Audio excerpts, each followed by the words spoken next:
আসসালামু আলাইকুম। আমরা সকাল, সকাল এসে দেখি যে আমার যে দেশি মুরগিগুলা ছিল সব একটা মারা গেছে মুরগি। মানে এরকম করে আমাদের আরো ৬-৬ টা মুরগি মারা গেছে। আমরা হাসপাতালে গেছিলাম। বলছে যে রানীক্ষেত রোগ হইছে।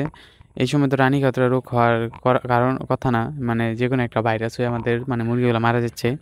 এই মুরগিটা আমাদের মারা গেছে। ২ দিন হইছে ডিম পাড়ছে এবং এরকম করে আমাদের আরো অনেকগুলা মুরগি মারা গেছে এবং আমাদের হাঁসগুলো অনেকদিন ধরে অসুস্থ ছিল। আমাদের হাঁস মানে ডিম পাড়ছিল।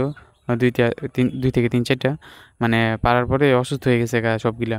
মানে এই রোগটা তাদেরও ধরে ফেলছে এবং তারা আল্লাহর রহমতে তাদের ওষুধ খাওয়াইছিলাম। ওষুধ খাওয়ানোর পরে তারা সুস্থ হয়েছে এবং মুরগিগুলা যা আছে মুরগিগুলা মানে সুস্থ হয়নি, মারা গেছে। মানে রোগ হয়েছে ওষুধ খাওয়ানোর পরও মানে মুরগিগুলা সুস্থ হয়নি। হাঁসগুলো আল্লাহর রহমতে সুস্থ হয়েছে।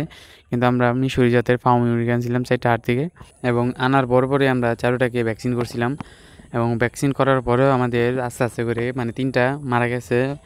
আর একটা জীবিত আছে আল্লাহর রহমতে। মানে এটা আমরা চেষ্টা করতেছি এটাকে সুস্থ রাখার জন্য এবং আমাদের যে দেশি মুরগিগুলা আছিল সবগুলা মারাই গেছে। শুধু একটাই আছে, সেটা ডিম ডিম পেড়ে বসে আছে ঘরের ভিতরে। মানে এটা ৬ টা না ৭ টা ডিম পাড়ছে আলহামদুলিল্লাহ।